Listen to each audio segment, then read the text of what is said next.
Engineering या medicine की दुनिया में ना समस्या अक्सर बहुत साफ दिखाई देती है।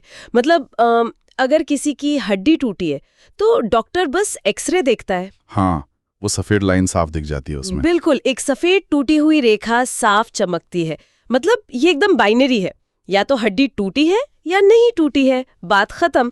लेकिन जब बात इस ब्रह्मांड के निर्माण की आती है या वास्तविकता की असली प्रकृति को समझने की आती है तो अचानक वो एक्सरे मशीन काम करना बंद कर देती है। एकदम सही कहा आपने, क्योंकि हम एक ऐसे परिदृश्य में कदम रख रहे हैं जहाँ चीज़ें ब्लैक एंड वाइट बिल्कुल नहीं है। इसे आप वैचारिक जटिलता का सबसे बड़ा उदाहरण कह सकते हैं, जहाँ कुछ भी ठोस नहीं लगता। हाँ, और यही बात इसे इतना रहस्यमय बनाती है। ठीक है, आइए इसे थोड़ा विस्तार से समझते हैं। आज के हमारे इस गहन अध्ययन का विषय सच में बहुत ही दिलचस्प है। भगवत गीता का 7वां अध्याय। हाँ, हमारे पास जो नोट्स और स्रोत सामग्री है वो गीता के 7वें अध्याय पर आधारित है, जिसे ज्ञान विज्ञान योग कहा गया है। और हमारा मिशन आज केवल कुछ प्राचीन श्लोकों या सैद्धांतिक बातों को रट लेना नहीं है, बल्कि उस रहस्य को खोजना है कि कैसे इस भारी भरकम सूचना को एक वास्तविक महसूस किए जा सकने वाले अनुभव में बदला जाए। और मैं कहूँगा कि ये शुरुआत करने का सबसे सही तरीका है, क्योंकि देखो, दुनिया या ब्रह्मांड को समझने से पहले ना इंसान को ये तय करना होता है कि वो किस लेंस से दुनिया को देख रहा है। बिल्कुल। आज की सामग्री में 2 शब्दों पर बहुत गहरा जोर दिया गया है, ज्ञान और विज्ञान।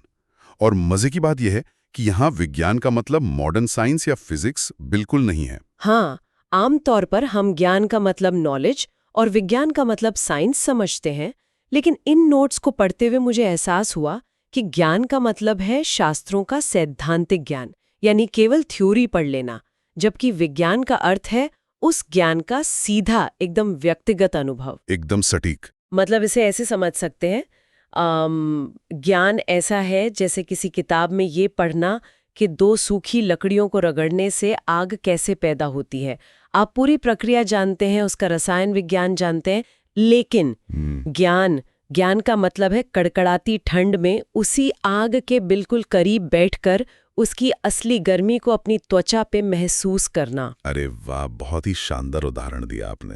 और यहाँ सबसे दिलचस्प बात यह है कि इसी अंतर की वजह से ना सत्य तक पहुंचना इतना दुर्लभ माना गया है। दुर्लभ मतलब ऐसा क्यों? स्रोत सामग्री में एक श्लोक का संदर्भ आता है, मनुष्याणाम सहस्रेषु। इसका सीधा सा मतलब है कि हजारों में से कोई एक व्यक्ति ही उस आग के पास बैठकर पूर्णता पाने का प्रयास करता है, और जो प्रयास करते हैं उनमें से भी कोई विरला ही सच को जान पाता है। लेकिन ऐसा क्यों है? मेरा मतलब है, अगर थ्योरी समझना इतना आसान है तो अनुभव करना इतना मुश्किल क्यों है? क्या वो आग की गर्मी महसूस करना सच में इतना कठिन है?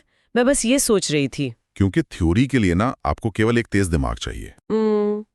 बस पढ़ लिया और याद कर लिया। हाँ, आप किताब पढ़ सकते हैं और बौद्धिक स्तर पर सहमत हो सकते हैं, लेकिन अनुभव के लिए उस ज्ञान को अभ्यास और निरंतर साधना की भट्टी से गुजारना पड़ता है।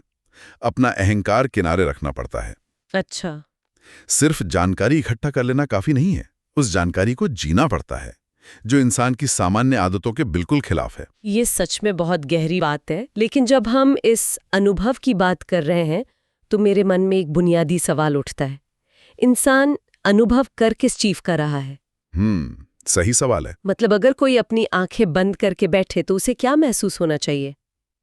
क्या खोजना है उसे?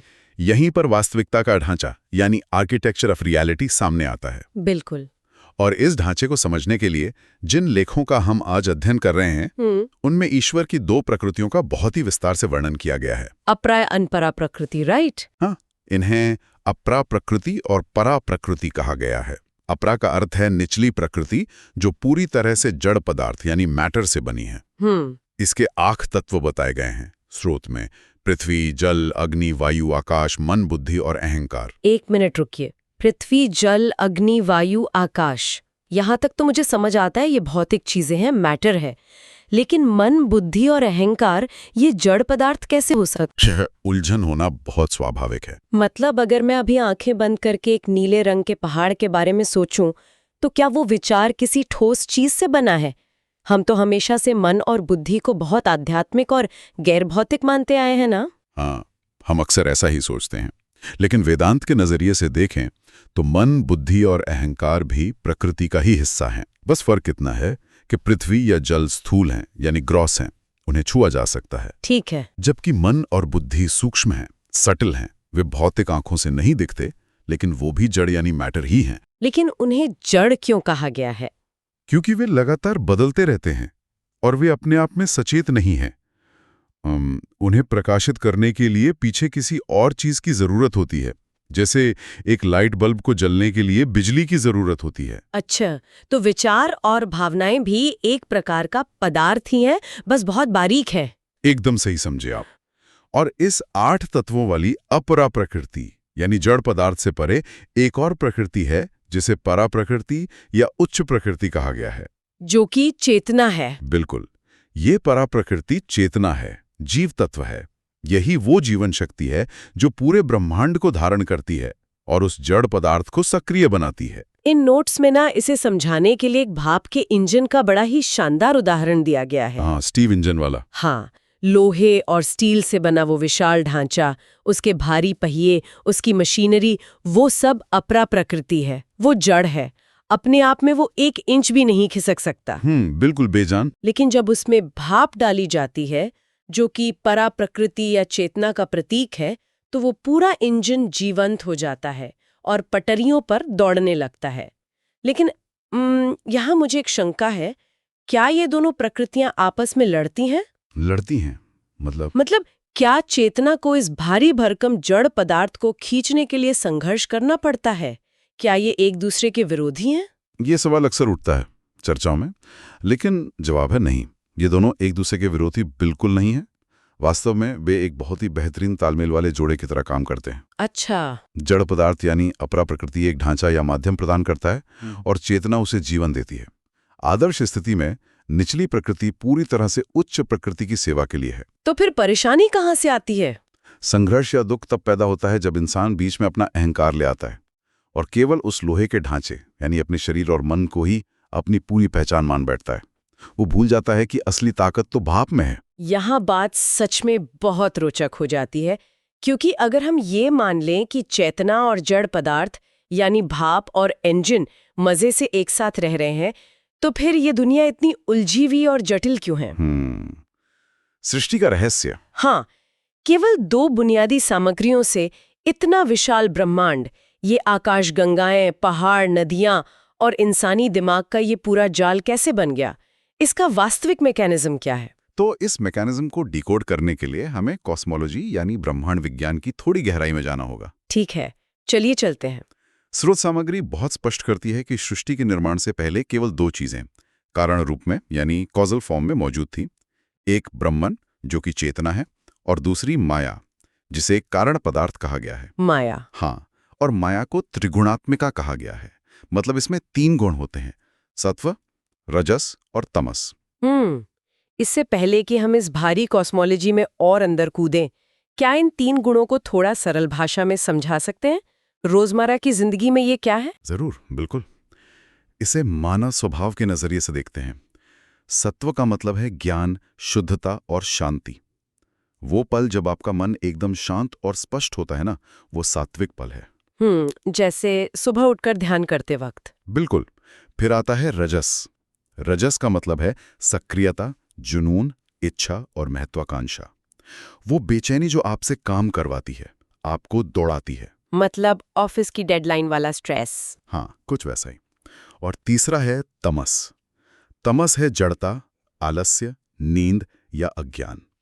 माया इन्हीं 3 धागों से बुनी गई है। तो माया एक तरह से इन 3 गुणों का एक बीज है। एकदम सही। और जब ये बीज अंकुरित होता है तो सबसे पहले सूक्ष्म तत्वों का निर्माण होता है, सटल एलिमेंट्स का। आकाश, वायु, अग्नि, जल और पृथ्वी। लेकिन ये तो वो 5 तत्व हैं जो भौतिक होते हैं। यही कैच है। ध्यान दें, ये अभी भौतिक नहीं है, ये अभी केवल सूक्ष्म रूप में है। इन सूक्ष्म तत्वों के सात्विक हिस्से से यानी शांत और शुद्ध हिस्से से हमारी ज्ञानेंद्रियां बनती हैं, जैसे आंखें और कान, और हमारा मन और बुद्धि बनता है। अच्छा, और बाकी हिस्सों से?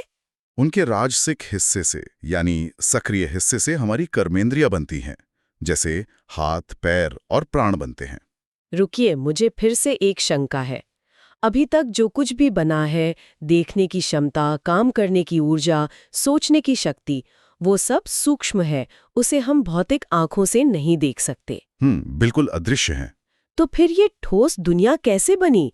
वो चट्टान जिसे हम छू सकते हैं या वो पानी जिसे हम पी सकते हैं, वो कहाँ से आया? इन अमूर्त अदृश्य चीजों से एक ठोस वस्तु कैसे बन जाती है? नोट्स में इसके लिए एक शब्द का इस्तेमाल हुआ है, मुझे याद आ रहा है, पंचीकरण। क्या आप इस पंचीकरण को सरल भाषा में समझा सकते हैं? हाँ, पंचीकरण बहुत ही दिलचस्प कॉन्सेप्ट है। इसे आधुनिक दर्शन में हम ग्रॉसिफिकेशन भी कह सकते हैं। ये वह प्रक्रिया है जहां सूक्ष्म चीजें भौतिक या स्थूल बनती हैं। कैसे? होता यह है कि जब इन सूक्ष्म तत्वों का तामसिक हिस्सा यानी जड़ता वाला हिस्सा आपस में एक विशेष गणितीय अनुपात में मिल जाता है, तब स्थूल तत्व बनते हैं जिन्हें हम देख और छू सकते हैं। इसे समझने के लिए लेखकों ने फ्रूट सलाद का एक बहुत ही बेहतरीन रूपक दिया है। Fruit salad? अदृश्य तत्वों से सलाद कैसे बन रहा है? इसे थोड़ा विजुअलाइज करवाएं। हाँ, सोचिए कि सूक्ष्म अवस्था में ये 5 तत्व ऐसे हैं जैसे अंगूर, सेब, केले, संतरे और कीवी अलग अलग कटोरों में रखे हों। ठीक है, सब अपनी अपनी जगह है। वे एकदम शुद्ध हैं, एक दूसरे में मिले हुए नहीं हैं। लेकिन भौतिक दुनिया का निर्माण यानी पंचीकरण इन सबको काटकर एक बड़े बोल में मिलाने जैसा है। समझ रहे हो। जब आप वो मिक्स फ्रूट सलाद खाते हैं तो हर चम्मच में थोड़ा सेब भी होता है, थोड़ा केला भी और थोड़ा अंगूर भी। इसी तरह पंचीकरण के बाद जो भौतिक पृथ्वी हम देखते हैं वो 100% शुद्ध पृथ्वी नहीं है। उसमें आधा हिस्सा पृथ्वी का है और बाकी आधे हिस्से में जल, अग्नि, वायु और आकाश का थोड़ा थोड़ा अंश मिला हुआ है। कमाल है। मतलब ये पूरी दुनिया, हमारे आसपास का फर्नीचर, हमारा अपना शरीर, ये सब कुछ बस उन 5 तत्वों का एक बहुत ही जटिल मिक्स फ्रूट सलाद है। हाँ, सब कुछ एक दूसरे में गहराई से गुंथा हुआ है। लेकिन यहाँ एक बहुत बड़ी पहेली सामने आती है मेरे दिमाग में। अगर हर चीज बस इस सलाद का हिस्सा है, तो इसे बनाने वाली वो चेतना, वो परम शक्ति कहाँ है? वो ईश्वर कहाँ है इस सब में? इस सवाल का जवाब 7वें अध्याय के 7वें श्लोक में बहुत ही सुंदरता से दिया गया है। श्लोक है, मयि सर्वमिदं प्रोथ सूत्रे मणिगणाएव। इसका मतलब? इसका अर्थ है, भगवान कहते हैं कि ये पूरा ब्रह्मांड मुझ में वैसे ही पिरोया हुआ है जैसे एक धागे में मोतियों का समूह पिरोया होता है। ये रूपक सुनने में सच में बहुत मधुर लगता है। लेकिन इसमें एक व्यावहारिक समस्या भी तो है। क्या समस्या? जब हम मोतियों की माला देखते हैं तो रंग बिरंगे चमकते हुए मोती तो साफ दिखाई देते हैं। वे मोती हमारा ये भौतिक संसार है, हमारी गाड़ियां, इमारतें, रिश्ते, बैंक बैलेंस। बिल्कुल। लेकिन जो धागा उन सबको एक साथ बांधे रखता है वो हमेशा अदृश्य रहता है, मोतियों के भीतर छिपा रहता है। अगर वो धागा टूट जाए तो मोती बिखर जाएंगे, ये तो तय है। लेकिन भागदौड़ भरी इस जिंदगी में उस अदृश्य धागे को कोई कैसे पहचाने? वो तो दिखता ही नहीं। ये एक बहुत ही गहरा सवाल है। इसे पहचानने के लिए स्रोत सामग्री में बताया गया है कि भगवान कृष्ण 14 अलग अलग उदाहरण देकर समझाते हैं कि वे रोजमर्रा की चीजों में किस रूप में मौजूद हैं। अच्छा, जैसे क्या उदाहरण? वे कहते हैं, मैं पानी में स्वाद हूं, सूर्य और चंद्रमा में रोशनी हूं, सभी वेदों में ओम हूं। पानी में स्वाद। इसका सीधा सा अर्थ यह है कि किसी भी चीज का जो मूल सार है, उसका जो एसेंस है, जिसके बिना वो चीज अस्तित्व में ही नहीं रह सकती, वही परम तत्व है। जरा सोचिए, अगर पानी से उसकी तरलता या स्वाद निकाल दें तो क्या वो पानी बचेगा? नहीं, वो तो कुछ और ही बन जाएगा, या शायद कुछ बचेगा ही नहीं। बिल्कुल। तो वो एसेंस ही वो धागा है। लेकिन क्या ये सिर्फ प्राकृतिक चीजों तक ही सीमित है? मतलब सूर्य की रोशनी या पानी का स्वाद, इंसानी व्यवहार या हमारे रोजमर्रा के काम में इस धागे को कैसे देखा जाए? इंसानों में ये उनकी सर्वोच्च क्षमता या एकाग्रता के रूप में प्रकट होता है। नोट्स में इसके लिए मैडम क्यूरी का एक बहुत ही दिलचस्प उदाहरण दिया गया है। ओहो, मैडम क्यूरी, मैंने पढ़ा था इसके बारे में। हाँ, जब मैडम क्यूरी रेडियम की खोज कर रही थी तो वे अपनी प्रयोगशाला में इतनी गहराई से काम में डूबी रहती थी कि उन्हें अपने आसपास की कोई सुध ही नहीं रहती थी। सर्दी है या गर्मी, उन्हें कोई फर्क ही नहीं पड़ता था। एक बार एक व्यक्ति ने उन्हें काम करते हुए देखा और कहा, मुझे लगा आप प्रार्थना में हैं। अरे वाह, मतलब उनका वो काम, उनका वो फ्लो स्टेट ही उनकी प्रार्थना बन गया था। एकदम सही। आधुनिक मनोविज्ञान जिसे फ्लो स्टेट या हाइपर फोकस कहता है ना, प्राचीन दर्शन शास्त्र उसे तप कहता है। किसी चीज में पूर्ण एकाग्रता, एक ही बिंदु पर पूरा ध्यान लगा देना और द्वंद्वों के बीच अविचलित रहना ही उस ईश्वर का रूप है। द्वंद्वों के बीच अविचलित रहना मतलब सर्दी गर्मी से फर्क न पड़ना। हाँ, जब इंसान सुख दुख सर्दी गर्मी से ऊपर उठकर पूरी तरह एकाग्र होता है, तब वो असल में उस धागे को छू रहा होता है। तो इस सब का मतलब क्या है? अगर वो परम तत्व पानी के स्वाद जितना ही हमारे करीब है और मैडम क्यूरी जैसी एकाग्रता में छिपा है, तो फिर हर इंसान उस धागे को क्यों नहीं देख पाता? दुनिया में इतनी अराजकता क्यों है? हमें कौन सी चीज रोक रही है उसे देखने से? इंसान को जो चीज रोक रही है वो है माया का पर्दा। फिर से माया? हाँ, और नोट्स बहुत स्पष्ट रूप से समझाते हैं कि ये माया काम कैसे करती है। ये आसमान से उतरी कोई जादुई धुंध नहीं है कि किसी को कुछ दिख नहीं रहा। ये इंसान की खुद की इच्छा और द्वेष का द्वंद्व है, लाइक्स और डिसलाइक्स का खेल है। इच्छा और द्वेष मतलब मुझे जो सुबह की कॉफी पसंद है और जो सड़क का ट्रैफिक जैम नापसंद है, वो माया है। बिल्कुल। इंसान अक्सर सोचता है कि वो बहुत स्वतंत्र है, वो अपने फैसले खुद लेता है। जी। लेकिन सच तो ये है कि वो अपनी पसंद और नापसंद का गुलाम है। ये तो सोचने वाली बात है। जो चीज उसे पसंद है वो उसके पीछे अंधाधुंध भागता है। यस। और जो नापसंद है उससे बचने में अपनी पूरी ऊर्जा लगा देता है। ये लगातार चलने वाली भागदौड़ ही वो माया है जो इंसान की बुद्धि पर भ्रम का पर्दा डाल देती है, डिल्यूजन पैदा कर देती है। अच्छा। इसी भारी भ्रम के कारण वो उस अदृश्य धागे को नहीं देख पाता जो सब कुछ बांधे हुए हैं। मतलब हम असल में अपनी वासनाओं और आदतों के रिमोट कंट्रोल से चलने वाले रोबोट बन गए। ऐसा ही कुछ। लेकिन क्या इस भ्रम से बाहर निकलने का कोई रास्ता है? नोट्स में 4 प्रकार के लोगों का जिक्र है जो इस सत्य की खोज करते हैं। हाँ? भगवान कहते हैं कि इस भारी भ्रम के बीच भी 4 प्रकार के लोग मेरी तरफ आते हैं, यानी सत्य को खोजते हैं। वो 4 कौन है? पहले हैं आर्त, जो बहुत गहरे दुख या संकट में हैं और बस राहत चाहते हैं। दूसरे हैं अर्थार्थी, जो धन, सत्ता या सफलता चाहते हैं। तीसरे हैं जिज्ञासु, जिनके मन में सच को जानने की तीव्र इच्छा है। और चौथे और सबसे अंत में आते हैं ज्ञानी, जो सत्य को जान चुके हैं। ये चारों किसी न किसी रूप में सत्य की ओर ही जा रहे हैं। इसे समझने के लिए नोट्स में जो पतंग का रूपक है वो मुझे बहुत ही शानदार लगा। हाँ, वो काइट एनालॉजी। जी। कल्पना कीजिए कि भगवान एक बहुत ही ऊंचाई पर उड़ने वाली पतंग की तरह हैं। तेज हवाएं चल रही हैं। ये हवाएं हमारी इच्छाएं और वासनाएं हैं जो पतंग को दूर उड़ा ले जाना चाहती हैं। लेकिन हमारी भक्ति वो मजबूत धागा है जो उस पतंग को हमसे जोड़े रखता है। बिल्कुल। उस धागे पर जो तनाव या खिंचाव है वही हमें भगवान से बांधे रखता है। अगर वो भक्ति का धागा न हो तो हवाएं हमें किसी भी गलत दिशा में भटका देंगी। ये रूपक एकदम सटीक बैठता है इस स्थिति पर। भक्ति उस बेगाम इच्छा को एक दिशा दे देती है। लेकिन उन चारों में से नोट स्पष्ट करते हैं कि ज्ञानी सबसे श्रेष्ठ है। ज्ञानी श्रेष्ठ क्यों है? बाकी 3 भी तो उसी तरफ जा रहे हैं ना। क्योंकि ज्ञानी उस पतंग की डोर के जरिए कुछ मांग नहीं रहा है। आर्थ अपना दुख दूर करना चाहता है, अर्थार्थी पैसा चाहता है। लेकिन ज्ञानी कई जन्मों की लंबी साधना के बाद ये गहराई से समझ चुका है कि वासुदेव सर्वम इति, यानी सब कुछ वासुदेव ही है। वह खुद को इस दुनिया से या ईश्वर से अलग नहीं मानता। वासुदेव सर्वम इति, ये कोई साधारण विचार नहीं है। ये उस माया के पर्दे को पूरी तरह से फाड़ देने वाली अवस्था है जहां इंसान को समझ आ जाता है कि वो अलग थलग नहीं है, बल्कि उसी सर्वव्यापी चेतना का ही एक हिस्सा है। एकदम सही। तो अगर हम आज के इस पूरे अध्ययन को समेटें तो हमने सच में बहुत गहरे पानी में गोता लगाया है। हमने देखा कि कैसे केवल थ्योरी या किताबी ज्ञान पढ़ लेना काफी नहीं है, बल्कि उसे अनुभव की भट्टी में तपाना पड़ता है। हाँ, ज्ञान की ओर जाना पड़ता है। बिल्कुल। कैसे ये भौतिक दुनिया जिसे हम इतना ठोस मानते हैं, असल में चेतना और सूक्ष्म तत्वों का एक बारीक बुना हुआ फ्रूट सैलड है।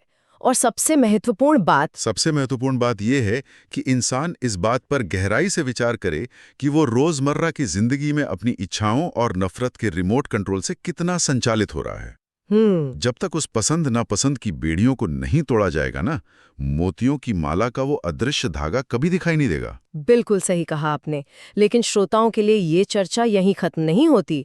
सोचने के लिए एक ऐसा विचार है जो इन नोट्स के बिल्कुल अंत में दिया गया है और जो बहुत ही रहस्यमयी है। वो अंतिम श्लोकों वाला हिस्सा। हाँ, 7वें अध्याय को खत्म करते हुए ऐसा लगता है जैसे अर्जुन को जगाए रखने के लिए कुछ भारी भरकम और नए शब्द उछाले गए हैं, जैसे अधिभूत, अधिदैव, अधियज्ञ। और इसके साथ ही एक बहुत ही गंभीर और अंतिम विषय छेड़ा गया है, प्रयाण काले।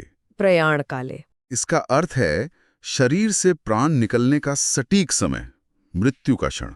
बाप रे! तो असल सवाल जो मन में रह जाता है वो ये है कि क्या इस ब्रह्मांड के सबसे बड़े रहस्य को सुलझाने की चाबी केवल ये जानना नहीं है कि पूरी जिंदगी कैसे जिया जाए, बल्कि ये समझना है कि जब शरीर से प्राण निकलते हैं, उस अंतरिम सटीक क्षण में इंसान की चेतना कैसे काम करती है। बहुत ही गहरा विचार है ये। उस पल में हमारा सारा ध्यान कहाँ केंद्रित होता है। ये एक ऐसा विचार है जो अगले अध्याय की पूरी नींव रखता है और जिस पर सच में खुद से विचार किया जाना चाहिए। इस गहन चर्चा में हमारे साथ जुड़ने के लिए बहुत बहुत धन्यवाद।